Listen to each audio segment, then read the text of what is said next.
નમસ્કાર, perfect studies YouTube ચેનલની અંદર આપ સૌ વિદ્યાર્થી મિત્રોનું હાર્દિક સ્વાગત છે। આપણે નકશાની શોર્ટ ટ્રીકની ચર્ચા કરી, ત્યારબાદ આપણે સરકારના અંગો જેની કેન્દ્ર કક્ષાએ ચર્ચા કરી, જેમાં આપણે મિત્રો લોકસભા અને રાજ્યસભાની ચર્ચા કરી લીધી છે। આજે આપણે સરકારના અંગો રાજ્ય કક્ષાએ જોવા છે, તો સાહેબ એમાં શું શું હોય, એમાં કોણ કોણ આવે, તો ચાલો મિત્રો આજે એની ચર્ચા કરીએ।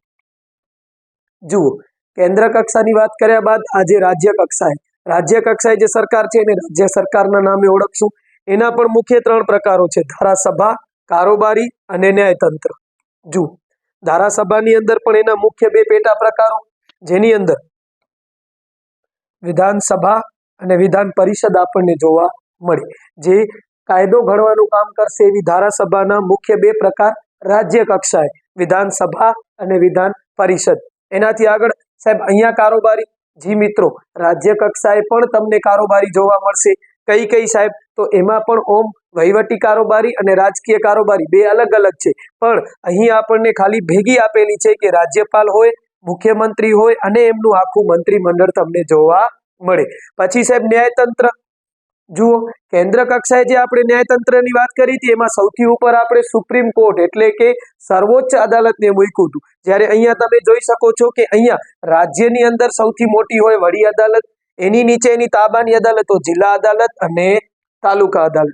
તો મિત્રો આ આખું જે છે એ રાજ્ય કક્ષાએ જે ધારાસભા છે એના મુખ્ય ત્રણ પ્રકારો આપણે જોયા। ચાલો આ જુઓ, હવે સાહેબ એની અંદર આપણે વિધાનસભાની ચર્ચા કરી। સાહેબ ઓમાં પણ જેમ હતું લોકસભા અને રાજ્યસભા, તેમ તમને રાજ્ય કક્ષાએ પણ બે પ્રકારો વિધાનસભા અને વિધાન પરિષદ જોવા મળે। તો સૌપ્રથમ પહેલાની ચર્ચા કરી લઈએ મિત્રો। જુઓ, વિધાનસભામાં રાજ્યની ધારાસભાના નીચલા ગૃહને, કયાને મિત્રો? નીચલા ગૃહને વિધાનસભા કહેવામાં આવે। જેમ કેન્દ્ર કક્ષાએ હતું તેમને તેમજ રાજ્ય કક્ષાએ જોવા મળે। બંધારણની જોગવાઈ મુજબ કોઈ પણ વિધાનસભામાં સભ્યોની સંખ્યા 60 થી ઓછી ન હોવી જોઈએ અને 500 થી વધારે હોવી જોઈએ નહીં। તો મિત્રો આપણને ખ્યાલ જ છે કે દરેક રાજ્યની અંદર વસ્તીની દ્રષ્ટિએ આ સીટો ફાળવવામાં આવે, ડાયરેક્ટ ન હોય, બરાબર? વસ્તીની દ્રષ્ટિએ તમને સીટો ફાળવવામાં આવે તો ઓછામાં ઓછી 60 હોવી જોઈએ ને વધુમાં વધુ તમે 500 મૂકી શકો છો। તો સાહેબ ગુજરાતની કેટલી, ચાલો એ આગળ ચર્ચા કરશું। તો વિધાનસભાની વાત કરતા આગળ ચાલી, સાહેબ વિધાનસભાનું જો સભ્ય બનવું હોય તો એના માટેની લાયકાતો શું છે, ચાલો જોઈએ। સાહેબ જો વિધાનસભાનું સભ્ય બનવું હોય તો સૌ પ્રથમ તે ભારતનો નાગરિક હોવો જોઈએ। ક્યાંનો નાગરિક હોવો જોઈએ? ભારતીયતાની નાગરિકતા હોવી જોઈએ। સાહેબ તેની ઉંમર 25 વર્ષ કે તેથી વધુ હોવી જોઈએ। જો ઓછામાં ઓછી 25 હોય તો જ, ત્યાં અલગ હતી કેન્દ્ર કક્ષાએ, રાજ્ય કક્ષાએ અલગ છે, તો સાહેબ ઓછામાં ઓછી 25। સરકારી સંસ્થામાં સવેતન હોદ્દો ન ધરાવતો હોવો જોઈએ, કોઈ પણ સરકારી કર્મચારી ન હોવો જોઈએ એવું કહેવા માંગે છે, અને તે વ્યક્તિ નાદાર, અસ્થિર મગજની કે સજા પામેલ ગુનેગાર હોવો જોઈએ નહીં। આ સાહેબ આપણે વિધાનસભાના સભ્ય બનવા માટેની લાયકાત આપેલી છે। ચાલો આગળ જોઈએ। સાહેબ ચૂંટણી, આપણે ભારત દેશ લોકશાહી દેશ છે અને લોકશાહી દેશની અંદર કોઈ પણ સભ્યને આપણે સીટ ઉપર લઈ આવવા માટે ચૂંટણી કરીએ છીએ। શું કરીએ છીએ મિત્રો? ચૂંટણી। તો સાહેબ અહીં પણ ચૂંટણી થશે? જી મિત્રો, કારણ કે રાજ્યની સૌથી મોટી ધારાસભા જ ગણવામાં આવે અને ધારાસભાની ચૂંટણીને ગણવામાં આવે, તો સાહેબ આ સભ્યોની પણ ચૂંટણી થાય છે? જી મિત્રો, આની પણ ચૂંટણી થાય છે। જુઓ, રાજ્યની જે વિધાનસભા છે એના સભ્યોની ચૂંટણી સામાન્ય રીતે 5 વર્ષે યોજાય છે। 5 વર્ષ માટે તેઓ પોતાના સ્થાન ઉપર રહી શકે છે અને 5 વર્ષ માટે એમની ચૂંટણી થાય છે। વિધાનસભાના સભ્યને ધારાસભ્ય તરીકે ઓળખવામાં આવે છે। એના તરીકે મિત્રો? તો સાહેબ ધારાસભ્ય તરીકે એને ઓળખવામાં આવે છે।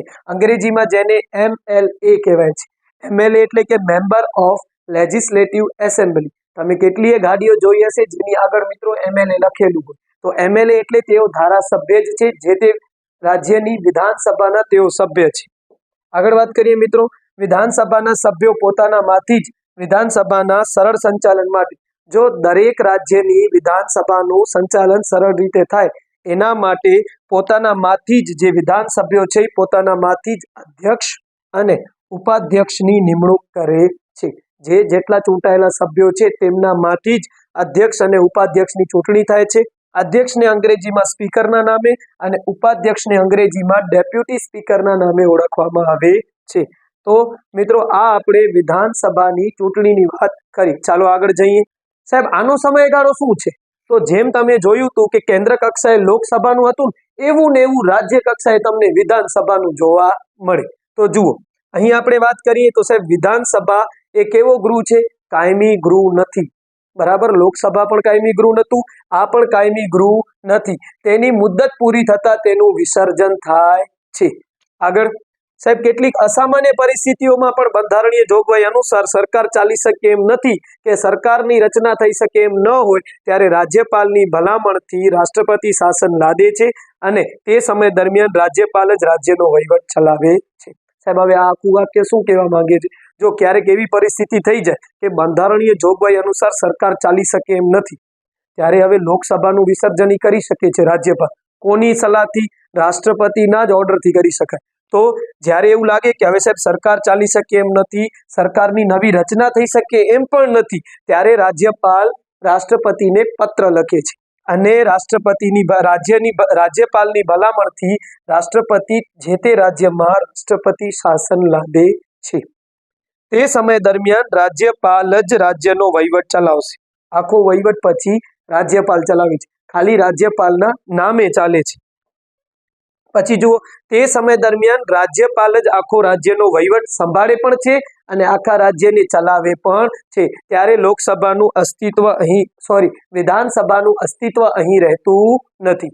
ચાલો આગળ સાહેબ, હવે આવે છે વિધાન પરિષદ.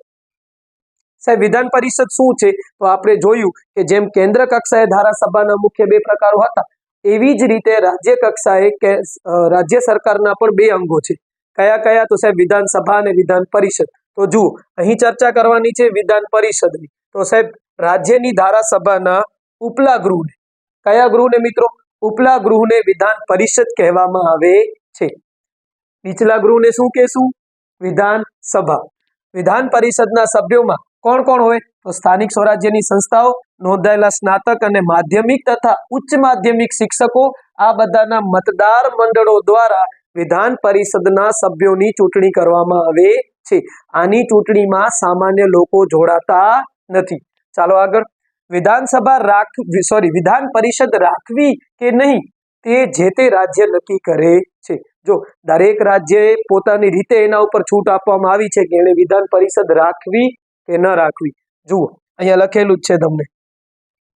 ભારતના બિહાર, મહારાષ્ટ્ર, કર્ણાટક, ઉત્તર પ્રદેશ, તમિલનાડુ અને આંધ્રપ્રદેશ આ 6 રાજ્યોની અંદર જ તમને વિધાન પરિષદ જોવા મળે. એના સિવાયના આપણા જે 28 રાજ્યો છે એમાં કોઈ પણ રાજ્યમાં વિધાન પરિષદ નથી, સિવાય આ 6 ની. આ 6 રાજ્યોમાં જ વિધાનસભા અને વિધાન પરિષદ તમને બંને ગૃહો જોવા મળે.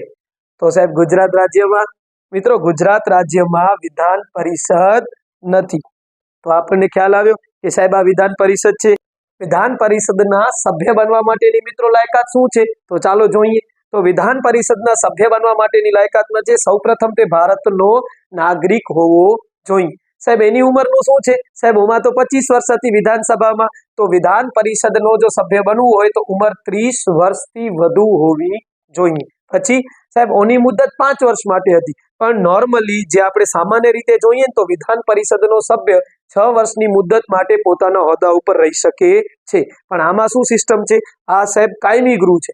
જુઓ તો એમાં 1/3 સભ્યો દર બીજા વર્ષે નિવૃત્ત થાય છે અને પછી એટલા જ સભ્યોની ફરીથી ચૂંટણી કરવામાં આવે છે.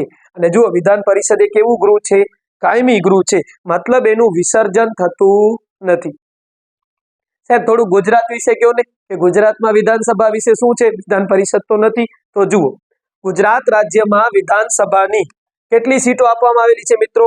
182 સીટો છે. કેટલી મિત્રો? 182 સીટો. પછી ગુજરાત વિધાનસભાનું ભવન ગાંધીનગર ખાતે આવેલું છે. બરાબર, આપણી જે લગભગ આપણા જે કાર્યાલયો છે એ ગાંધીનગર ખાતે જ સ્થિત છે. ગુજરાત વિધાનસભા ભવનનું નામ વિઠ્ઠલભાઈ પટેલ વિધાનસભા ભવન છે. જુઓ પાછળ ફોટામાં તમે જોઈ શકો છો કે ગુજરાતનું જે વિધાનસભા ભવન છે જે ગાંધીનગર ખાતે આવેલું છે એનું નામ વિઠ્ઠલભાઈ પટેલ ભવન અથવા ગુજરાત વિધાનસભા ભવન છે. જો મિત્રો તમને અમારું કામ ગમતું હોય, અમારું કાર્ય જો તમને ગમતું હોય તો તમે અમારી ચેનલને લાઈક, શેર અને સબસ્ક્રાઇબ કરવાનું ભૂલતા નહીં. Thank you.